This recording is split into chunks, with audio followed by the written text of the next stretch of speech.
ano man yun mga kapiksi, good luck sa inyo. But nakikita natin yung, ayan oh, very blessed kayo dyan guys. So sa mga kapiksi natin na may balak magnegosyo, may mga balak na maging independent, no?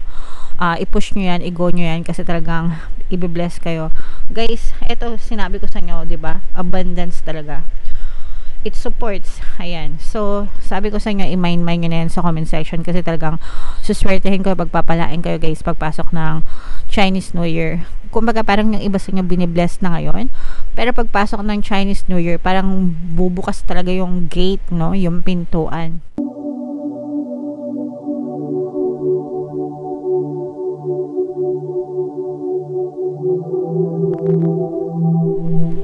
Hello guys, hello Taurus, welcome back to Pinoy Pixie Tarot. Ang pamagat ng episode natin for tonight is Chinese New Year kapalaran para ngayon 2024. Happy Chinese New Year sa inyo mga kapixie.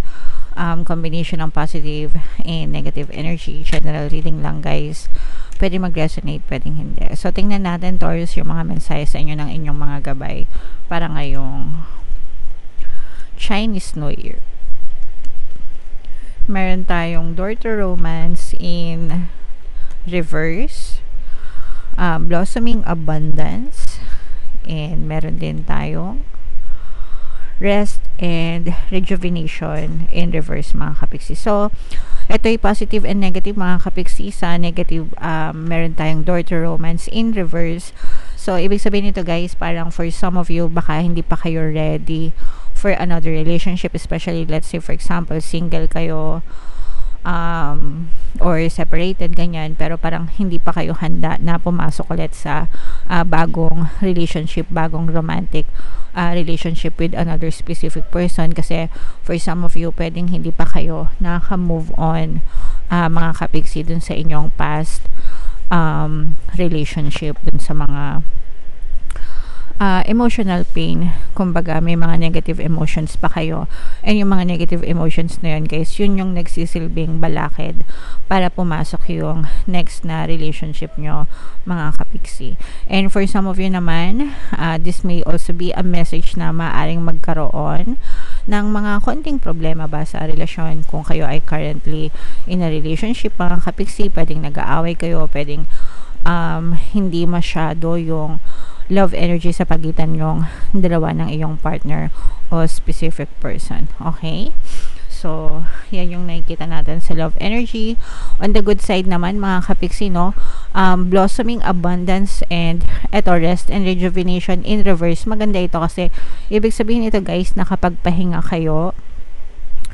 You are fully charged, especially siguro nung after ng holiday season, di ba? Kasi syempre kakapasok pa lang ng 2024 during holidays ng Pasko and bagong taon. Yung iba sa inyo mahaba yung bakasyon, so marami kayong rest, marami kayong period na pagpapahinga, so parang na-recharge yung energy nyo mga kapiksi, and right now parang ano kayo, go ng go, no?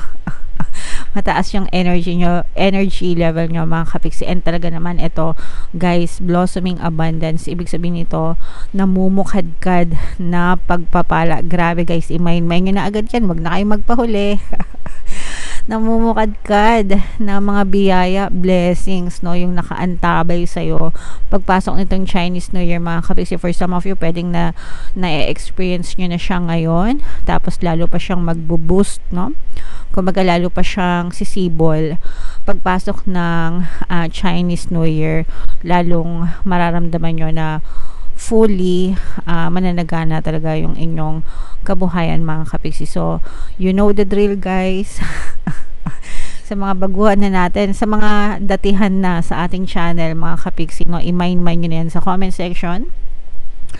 Pag sinabi kong i-mind sa comment section mga kapiksi, i-mind nyo na mind kasaganaan, mind pagpapala, mind blessings, mind blossoming abundance. Yan, comment nyo sa comment section, o kaya claim, I claim for abundance, I claim for blessings. Yan, type nyo sa comment section mga kapiksi para maangkin nyo yung energy guys, and sa inyo na talaga yan, deserve nyong managana mga kapiksi. Alright, so yeah, ngayon naman guys, tingnan natin yung ano naman to, ganap, no? Yeah. Tingnan natin yung energies nyo para ngayong Chinese New Year. Shuffle ko to guys, hanapin ko yung energy ng Taurus. Habang sinashuffle ko to, panoorin nyo muna yung video natin regarding sa ating paano mag-manifest ng abundance video course. Kapiksi, sawa ka na ba sa mga struggles at hirap sa buhay mo? Masipag ka ba at masikap sa buhay ngunit hindi ka pa rin umaasenso? Ilang beses ka na bang nag-attempt magnegosyo at mag-invest pero palagi ka pa rin nalulugi? Sa pagkakataon na ito ay maaaring may subconscious beliefs ka na nagiging balakid sa iyong pag-unlad at pagyaman. Introducing, paano mag-manifest ng abundance video course.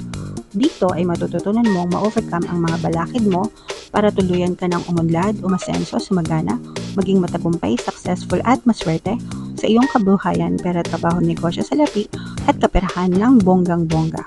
Dali, mag-send na ng email sa pinoypixitaro@gmail.com at simulan na ang iyong pagyaman ngayon.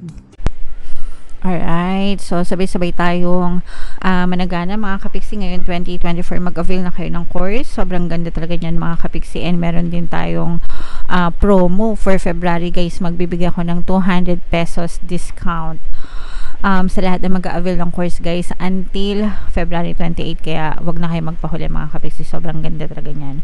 And meron din tayo guys, email coaching, manifest your desires using the law of attraction. If meron kayo mga specific na gusto nyong i-manifest, pwedeng love and relationship, pwedeng money or career mga kapiksi, pwede kayo magpabook ng email coaching session with me. Mag-send lang kayo guys ng email sa pinoypixitaro@gmail.com.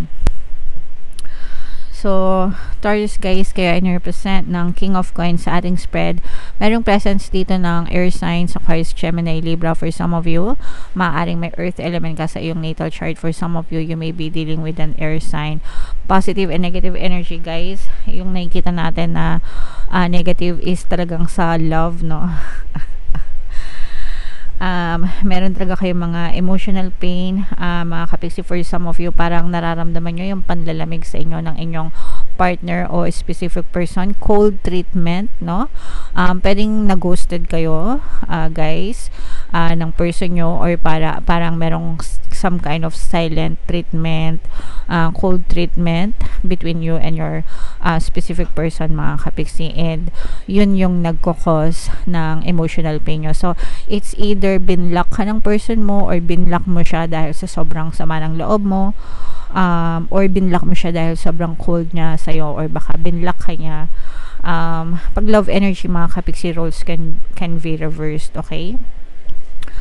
Pero definitely yun yung nagpapapraning sa inyo guys, yung cold treatment guys. Pwedeng may problema din kayo sa pera nitong person mo, and yun din yung isa sa mga nagkakos ng problema nyo sa relationship. For some of you guys, pwedeng mag-foreigner yung inyong person, or magkaiba kayo ng lahi, and it adds up, no? Ibig sabihin nakakadagdag pa yun sa problema nyo sa relationship. Yung iba sa inyo guys, parang feeling ko merong humahad lang sa relasyon nyo. Pwedeng family, especially kung magkaibang lahi, sometimes hindi tanggap ng family nila, di ba? Or family nyo yung pagkakaiba sa kultura. Kaya yeah, maaaring ganun, no? Comment down below mga kapiksi if naka-resonate kayo dyan. Air sign yon, tsaka water sign, Cancer, Pisces, Scorpio, yan yung mga nakita natin. On the good side naman mga kapiksi, yung iba sa nyo, parang mag-o-open kayo ng business. Ito yung business na gustong-gusto mong gawin ever since, pero parang ngayon lang kayo magkakaroon ng chance na gawin itong mga negosyo na to, whether online yan or may physical store, it doesn't matter. Pero parang ito talaga yung gusto mo, ito yung dream mo, no, na magkaroon ng sarili mong negosyo, sarili mong business. For some of you, parang mag-aano kayo, you will break free from the norm, yeah. So, parang yung iba, parang I'm sensing na mag-i-independent kayo, ganyan.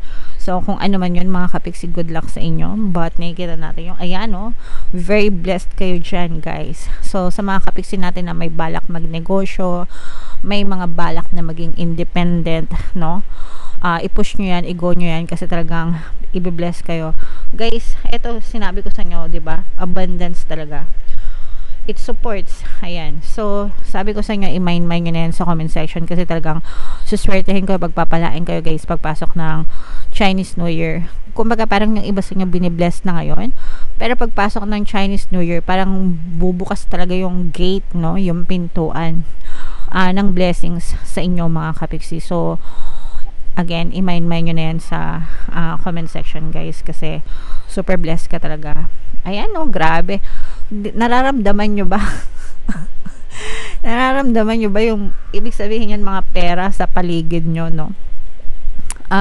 Eto guys, and kung meron kayong mga problema na dinadanas, whatever problem that maybe meron kayong best friend na tumutulong sa inyo, parang some kind of kababata, ganyan, or pwedeng partner nyo rin or specific person, pero parang tinutulungan, kapatid, yeah, especially kapatid, kung meron kayong mga sisters, brothers, ganyan, parang kayo yung nagtutulungan para malampasan nyo yung mga problema sa buhay mga kapiksi. So, magiging maganda rin yung connection nyo sa inyong mga kapatid. So, if meron kayong mga kapatid, treat them nicely, mga kapiksi. Alright, grabe, sobrang ganda. Hindi ko alam kung naramdaman nyo, Taurus, pero naramdaman ko yung super positive ng energy nyo, except for sa love life, baka hindi talaga panahon, pero focus muna kayo on yourselves, guys, and meron tayong Ho'oponopono and self-love subliminal guys sa mga kapiksi natin may mga emotional pain na pinagdadaanan. Pwede nyo pakinggan yun, libre yun sa YouTube natin mga kapiksi. Super dami na ng success stories, marami na tayo natulungan doon, so pakinggan nyo if ever man na naka-resonate kayo sa mga emotional pain. Okay? So ito yung mga pampaswerte subliminal natin guys, no? Pakinggan nyo na para talagang maging maswerte kayo ngayong 2024, and ito naman yung ating success stories ng paano mag-manifest ng abundance video course. Click here to subscribe guys, and click here to join our membership program. Thank you for liking, sharing, and subscribing. See you again next time. I love you all guys. Have a nice day. Bye-bye.